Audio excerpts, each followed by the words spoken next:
The pack shuffles again amid fierce competition for URC playoff places. My name's Mark. Let's talk rugby.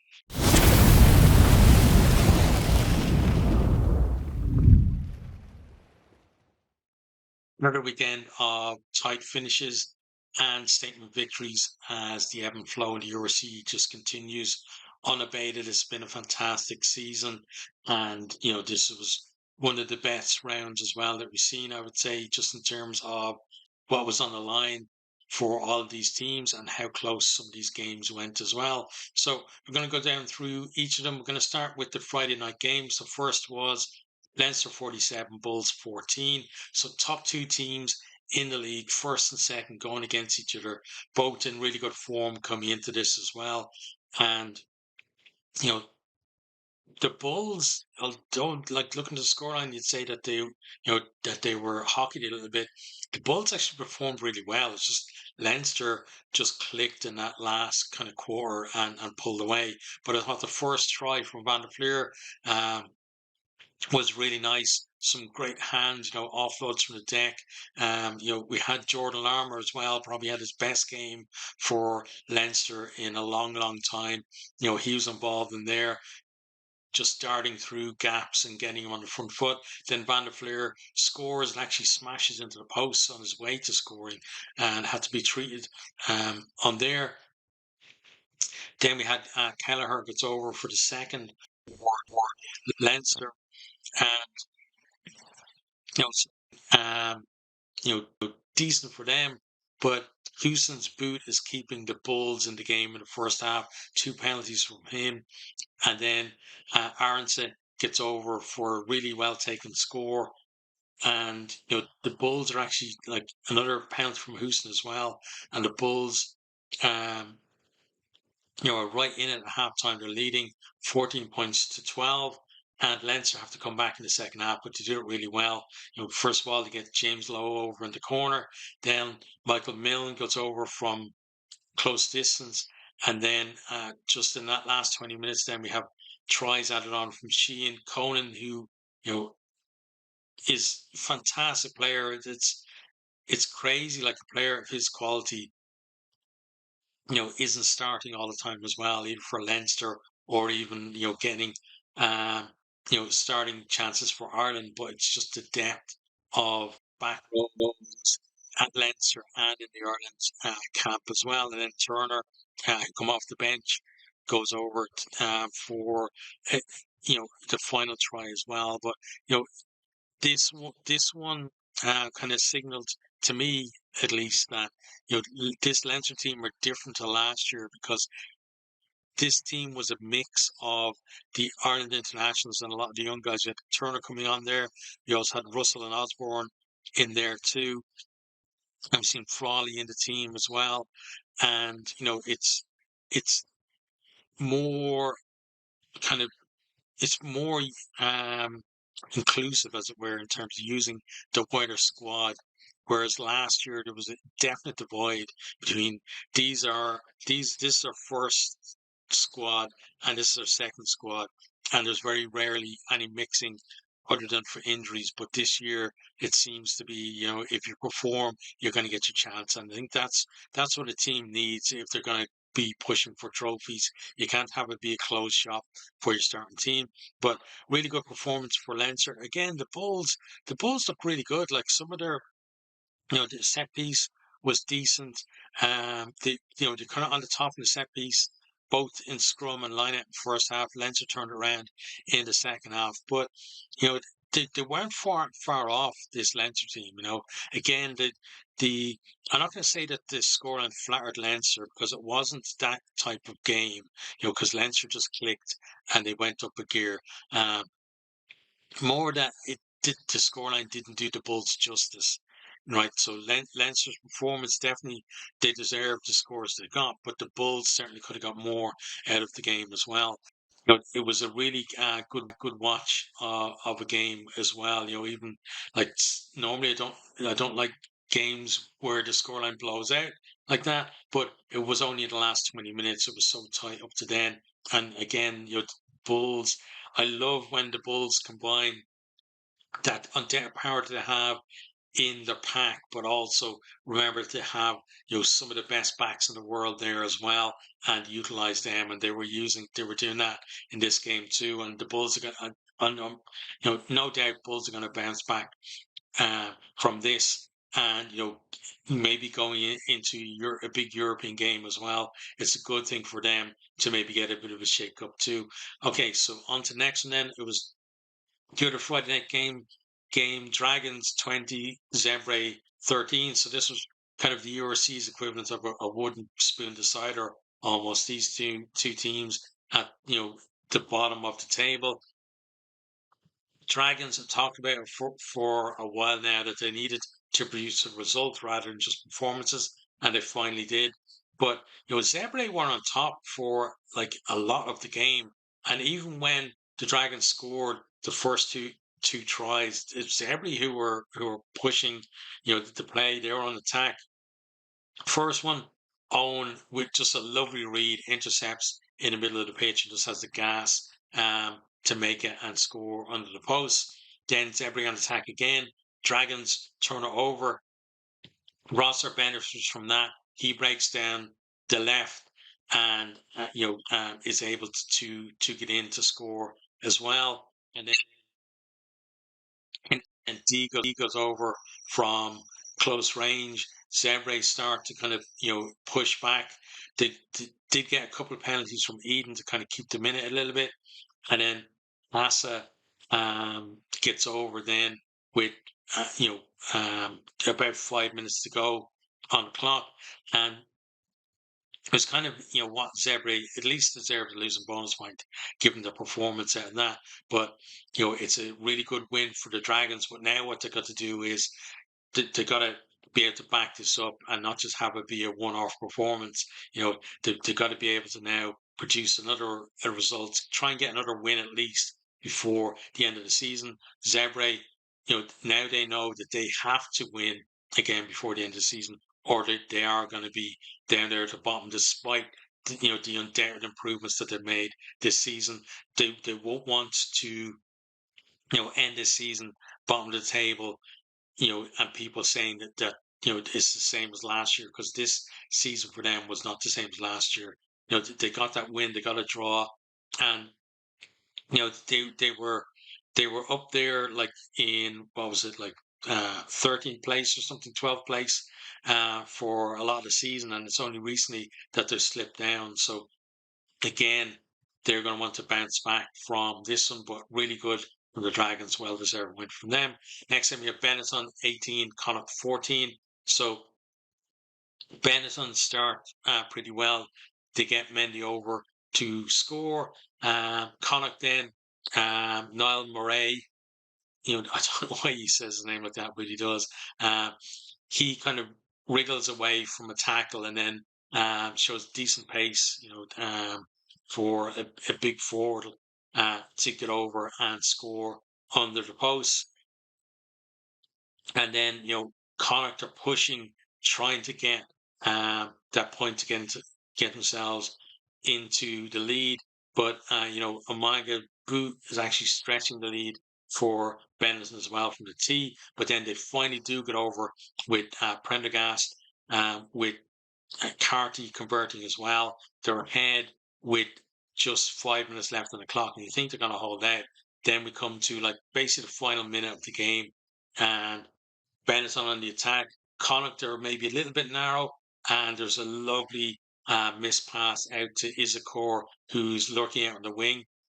Big back rower, and the fact that Connacht aren't quite lined up in defence means that he can go round the outside there, and then guys coming to try and tackle him from the side, they're not gonna bash him into touch. He's very strong and gets over to score the winning try for Benetton. So Connacht just losing it right at the death there, but Benetton were able to produce at the right time, and that's kind of a measure, I think, of the strides they've made themselves. In that, they got the chance and they took it. They didn't. I think maybe a couple of years ago, in the same situation, they might have blown that chance. maybe the pass wouldn't be quite right, would have gone into touch, or maybe they wouldn't have spotted that opportunity on the outside, or gone for contact instead, and maybe got turned over. But they did really well to take that, and Connacht now need to try and reignite their season as well, because they're in danger of kind of dropping out of that contest playoff places as well, unless they can start producing results again. Next, then we have the Sharks 23, Edinburgh 13. So the first try of this game from Fassi.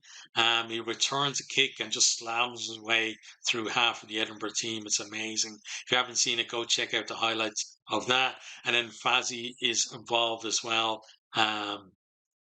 In the second try, good run for him. Offloads to Am, and then Am is very strong in being able to get the ball down, and also avoid being knocked into touch as well. Then we have penalties kind of traded between Masuku and Healy as well, and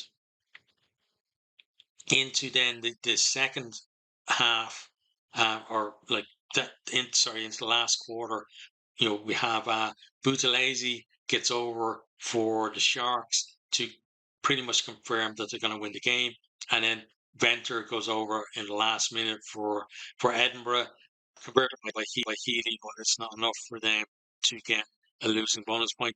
Decent win from the Sharks. They they have looked decent for most of the season, despite not getting results going their way. Now they've found a bit of form in terms of actually producing those results, and it's probably too late for them to make the playoffs, but geez, it would be some miracle season if they did, right? And then they'd probably be thinking, if they could go from here and make the playoffs, they'd be thinking their name has to be on the trophy this year. And what a story that would be. But I think we look at the table, in terms of what their realistic ambition is for the rest of the season. But Edinburgh, they were up there in the top four not long ago, and they're kind of similar to Connacht, falling away now down the table. They've got to find something from somewhere and turn their fortunes around. Then we have is Ospreys 36, Lions 21. So Lions with that amazing victory on the road in Connacht, but then they fell short a little bit in this one. Ospreys, a couple of early tries to get Bota going over, and Parry there as well. I think the Parry one was from close range. I think it was like, I'm pretty sure that's the right one, right? It was like a maul, and then he gets over, I think. Then Bota hitting back for the Lions, and then we have like into the second half. Then penalty from Williams. Morris goes over as well, and then Lloyd going over for the Ospreys too. And at that stage, then it feels like the game is pretty much done.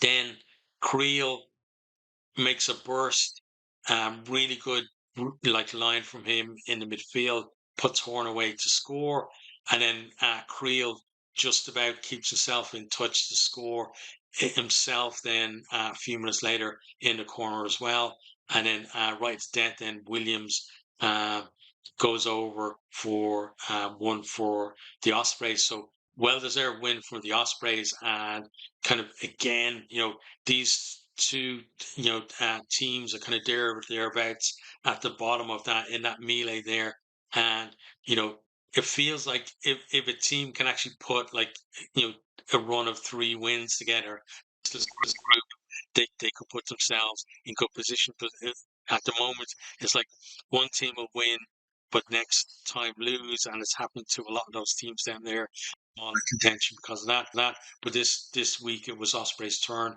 for the win, it seems. Next time we have Stormers 13, Ulster 7. So Timney picks a lovely line for his try, and shows decent pace as well to get over. Cooney playing a 10 converts then, and a 7-0 to Ulster, but those are the last points that Ulster would score in the game. into the second half, then Stormers start to kind of come back at them. We have a lovely break by, I think, was it Hartzenberg? I think it's Hartzenberg just made an electric break up the middle, and it led to looked like Ruse going over to score a try, but that gets chalked off, and then so because of a knock on, so it's a 5 minute scrum to Ulster. Ulster get absolutely pummeled in the scrum. Stormers have a penalty in front of the post. LeBock pops it over, and gets the Stormers back within range. Then from a line out, the drive over, Roos does get his try. At that stage, LeBock converts, and Stormers just about ahead. Then towards the end, then they win another scrum penalty, destroy that Ulster scrum again, and then LeBock makes sure of the win by popping that over, and running down the clock as well with the with the penalty, and decent win for the Stormers. Ulster, they I think when you look at it kind of in long term, like getting the losing bonus point, um, against the Stormers in South Africa is a decent result for them. They probably would have looked at their trip to South Africa and thought that they might get more than a point out of it. But after that Sharks defeat, and kind of a heavy defeat as well against the Sharks, I think it finishes a little bit on a high for them, I'd say, in terms of the decent performance. They're under a new coach. They, he doesn't have that much time with them, and now they're going into like that um, game against they got Montpellier, I think, at the weekend, and at least it feels like they should be on a little bit of an up, even though they did lose um, the game. Still going against Stormers, who've been in the finals 2 years in a row, and it's in South Africa as well. Getting within 6 points of them, you've got to. I think you got to take some. But the Stormers, they're definitely on their way back up and climbing that table. Next, then we have Scarlets 3, Glasgow 45. So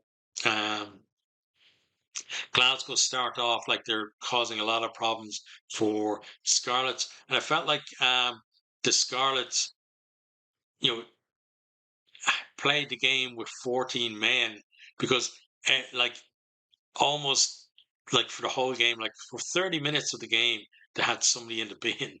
Like they were just under so much pressure, and it's credit to Glasgow as well for applying that pressure and forcing, basically the infringements from Scarlets that ended up with those players in the bin. But Glasgow putting pressure on the line, they suck in that Scarlets defence, and then they go to the width and they get Rowe over in the corner. Then Lloyd pops over a penalty for Scarlets. That would be their only score of the game.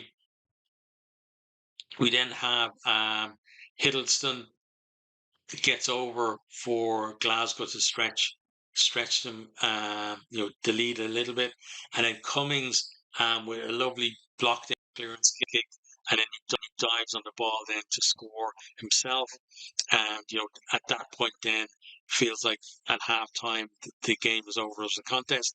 Into the second half, then Matthews gets his kind of almost like customary try at this stage from a maul, and then in the last kind of 10 minutes or so, Rowe goes over for another two tries to finish his hat trick. And again, it was Glasgow sucking in defence, creating the space, and then Rowe was there on the end to finish. So 45 points to 3, really good win for Glasgow. They knew with the fact that Leinster and Bulls are playing each other, that a bonus point win would mean that they would move up to at least second in the table, and out of there, now they're like the ones trying to hunt down Leinster, and going in, being on this kind of form, going in to kind of the next phase of the season. We got the European games, and also the run in the URC. They've got to feel like they're in at the minute. And then the final game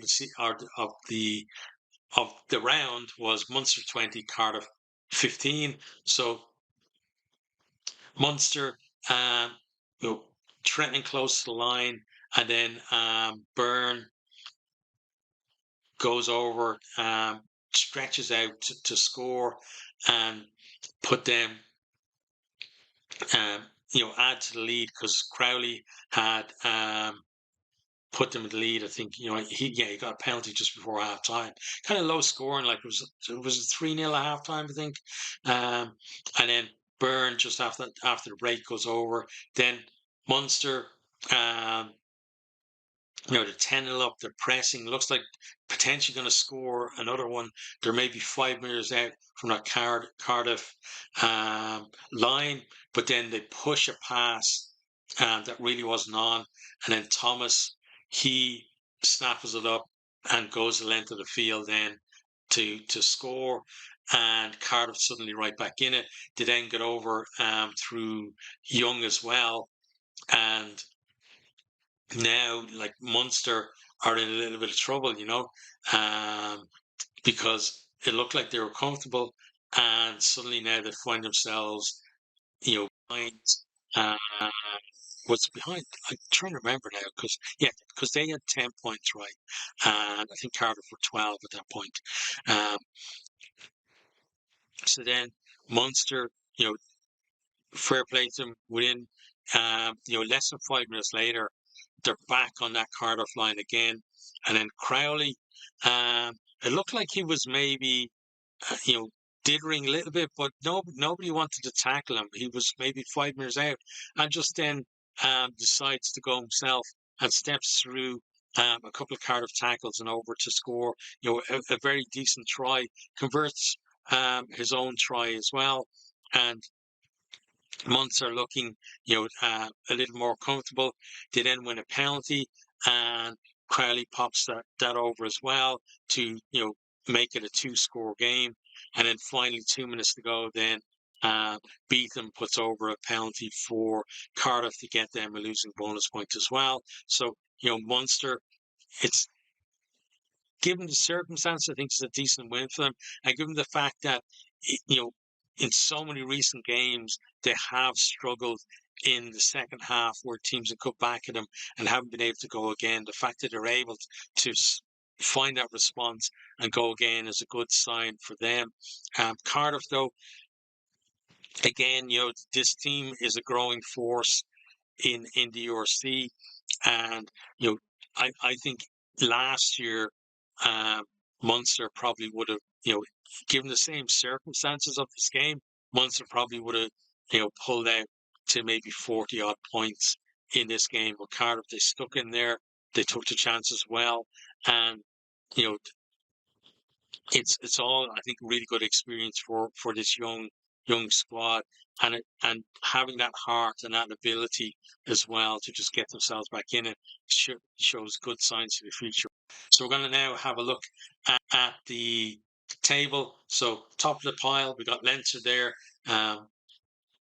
11 wins out of 13, and they're sitting on 54 match points at the top.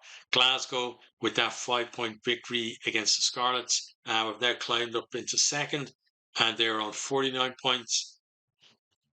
The Bulls, after that defeat to Leinster, dropped down to third place on 45 points, and now they've got to start looking below them because they've got Munster there in fourth place. Rising up the table on 43 points. They got the Stormers as well, who beat Ulster, climbing up to fifth place on 39 points. And the top of that table, they say that like the cream rises to the top, and that's what it feels like now. If you look at those 5 teams at the top of the table, you got Leinster, champions 3 seasons ago, Glasgow, who are always kind of the bridesmaid almost, in the Bulls, who are finalists 2 seasons ago, Munster's last year's champions, Stormers finalists last year, and champions 2 seasons ago. So like that is just absolute quality there in the top 5. Then we have Benetton, a real coming force in the URC as well. They had that dip in form where they dropped, out of the playoffs. They're now coming back up again themselves. That win against Connacht, a real boost to them. They're on 37 points and not out of it yet, still in contact with the Stormers. and you're looking to cement a place there in the playoffs.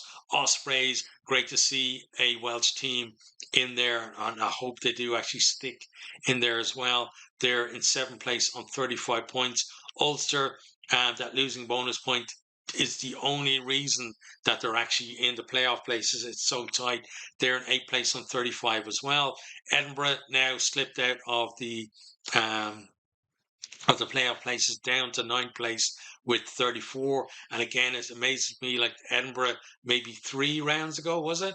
3 or 4 rounds ago, they were sitting fourth place in the table and looking like they were going to mix it up there. We had two Scottish teams right up there at the sharp end, and now they're outside the playoffs.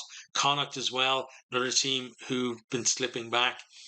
They're in 10th place on 34. The Lions in 11th, also on 34. So look at that, like 1 point between 7th and 11th in the table.